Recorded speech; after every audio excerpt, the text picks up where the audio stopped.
Hey right team, how's it going? Welcome back to another video. Today we're going to be talking about joining the army straight from school, so at the age of 16.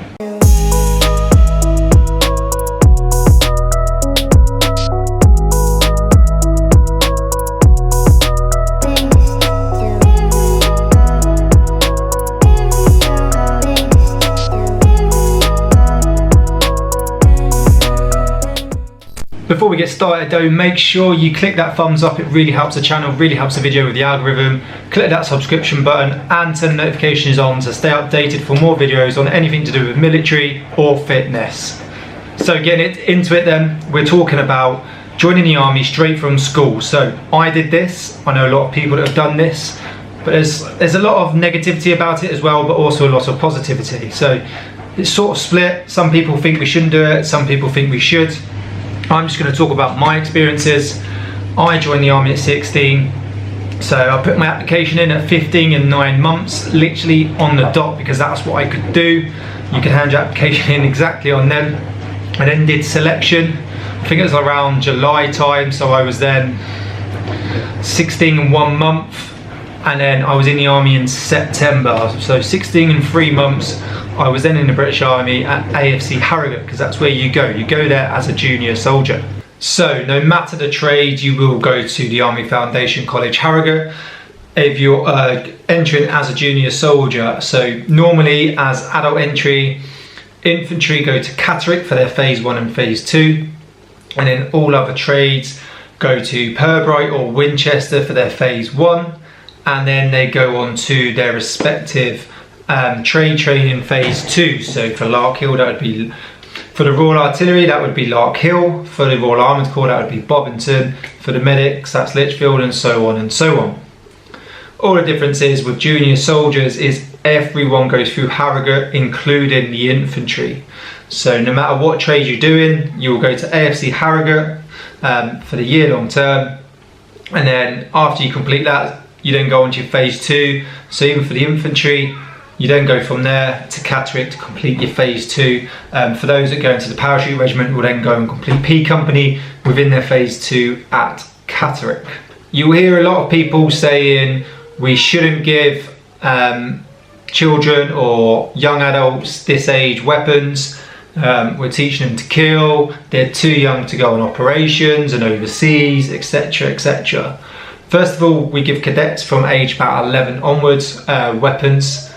You can take people on all sorts of trips, and they can do sort of like airsoft, fire 2-2 weapons, whatever it sort of is. Within AFC, yes, you do get taught how to handle a weapon and how to handle it correctly for when you do go on operations or any sort of exercise later on in life. You do get taught how to shoot it. But what you also get taught at a very young age, which I find is very good, is something called controlled aggression and discipline as well. So discipline, controlled aggression, you get taught how to switch the aggression on when it's needed and switch it off when it's not needed. You also aren't actually taught how to kill, so it's not always about killing someone, it's about using the minimal force possible. So whether that's just self-defense, combat with your hands, any sort of weapon, and then when you are firing some sort of weapon, it's about using as minimal force as possible. So using as minimal force as possible to stop that target. It's not about just putting those rounds into someone and killing them. You're also non-deployable until you're 18. So I went through Harrogate at 16, 3 months, went through Harrogate, went to Lark Hill, did like 15 weeks at Lark Hill, so it was like just under a year and a half's worth of training I think I did in total. Arrived at regiment in January 2008 with my mates, and we still weren't deployable. You're not deployable till you're 18, so we spent 6 months, well I did, because it was 6 months till I turned 18 when I was in regiment, before you even deployable on any sort of operations. You can go on exercises and stuff like that, but you're not actually legally allowed to do guard with any sort of live ammunition. And you're not allowed to go on operations. So thinking they're joining at 16, they're not going to go on operations anyway, so they're not too young for that, because they're not going to do it. Just because I do get quite a few people messaging me, parents, if they are under 18, have to sign you off. to go into the army. My parents signed it off for me, and obviously all the people that go through AFC Harrogate, the parents sign it off for them. I know a lot of parents don't want to do it. I think you should. You learn so much while you're at AFC Harrogate. As a junior soldier, you learn a lot more than you would go through adult entry. They go all the way up from section attacks to in-depth section attacks, platoon attacks, company attacks, and then you get more hands-on with all the other sort of mats and training, basic training and skills that you need to become just your basic soldier. Okay, so that's BCDT, so your first aid, your CBRN, and your chemical, biological and stuff. You've got your map reading. You go into more depths into your map reading because you've got a longer time to do it. You go away on a lot more AT, doing a lot more navigation, so you become better at those sorts of skills. Because you're doing it over a longer period before you even arrive at regiments, you become a lot more skilled as if you went through Purbright or Winchester. I'm not saying Purbright or Winchester is not good, because it is. You still learn what you need to learn. You just get a lot more hands-on. Also just gives you a sense of purpose, something to aim for, something to do. At 16, especially a lot of my mates, they were just drinking, getting into drugs. You know, a lot of them went on to do some good things in life, but at that sort of age, 17, 18, I didn't want to go to college. I wasn't interested. I didn't want to sit behind a desk and just do more PowerPoint or lectures or classroom-based stuff. A lot of my mates didn't want to, so they just did the odd bits of job and then were just drinking all the time, getting up to no good, just sort of wandering the streets. This gave me a sense of purpose. I was actually doing something every day. I was learning something new skills, whether that's like ironing, leadership, teamwork, all the skills I needed for basic training. Every Tuesday and Thursday, I think it was every week or every other week, you did a sport and a skill as well. In the evening, in your own time, for like 2 hours, so from like 6 to 8 on like a Tuesday or Thursday. Some other people might have been a Monday or Wednesday, mine was Tuesday or Thursday. You went and learned a skill or a sport. My skill was drama, didn't like it. But you could do all sorts of skills. I didn't really like that, but I did jiu-jitsu as a sport, which I absolutely loved. So drama, I didn't like it, but actually, even though Harrogate gave me a lot of confidence, I was really shy when I went into the army. I was 16, I looked about 12, very shy, very anxious because I suffer a bit of anxiety, always have done. It was really bad back then. Low self-esteem, but the army obviously built all this up. But going into drama, I was having to get up and talk to people and act things out, and I've never been sort of into acting. Literally hate it. But I was having to do that every year. So even though I didn't like drama, it was still improving me, making me better, improving my confidence, improving my speaking in front of crowds and people I didn't really know. So even though I didn't like it, it taught me a lot. I then got to do jiu-jitsu, so it was teaching me self-defense. It was teaching me discipline on top of the discipline I was learning in the army. It was getting me fitter while I was already getting fitter in the army. It was building my strength, my core, my balance, my hand and eye coordination.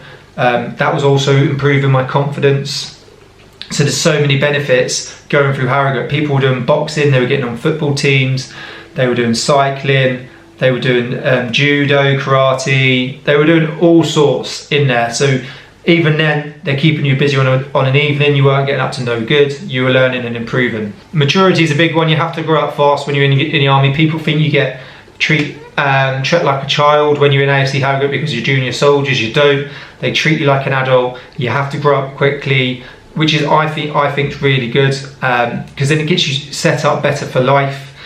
The teamwork in the community, you're in there with some people, and another good thing is you've got an income. I feel like the army still needs to do more with financial and finances. They need to teach you a little bit more how to save, what to spend, and just how to better look after your finances.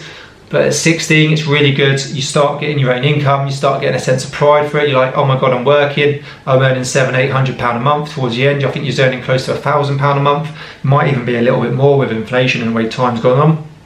And you're like, okay, this is good. And you're going out and you're going to buy your own clothes. You haven't got to live off your parents and stuff like that, which is really good. I found that really good. It really just gave you a sense of pride and proudness because you was going out and buying your own stuff all the time. You was able to treat your family and pay them back already at such a young age. You've then got the other benefits of obviously free medical, free dental as you go out through your career.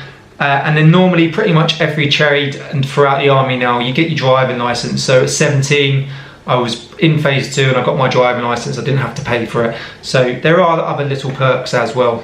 I know it's just obviously a big thing with people saying, you know, oh, they're too young to train and to go to war and stuff. It's not all just about that. This is the point I'm trying to get across. You do classroom work quite a bit, so you do your MVQs. So everyone in the army has to sort of be level 2 to promote to a certain rank, and then you have to go up a little bit more. So in English, maths, IT, I did my ECDL. So you're learning your English, maths. So a lot of people, you know, we didn't leave school with good grades. So then you improve on them. Even if you did leave school with good grades, you're still then doing higher level 3 MVQs in English, maths, IT. You can, like I said, you can do your ECDL. So you're doing that sort of classroom base. There's a lot of adventure training in Harrogate. They've got like a high rope section. So you're going to do that to build on confidence again, and teamwork and leadership, getting put in groups, going around that.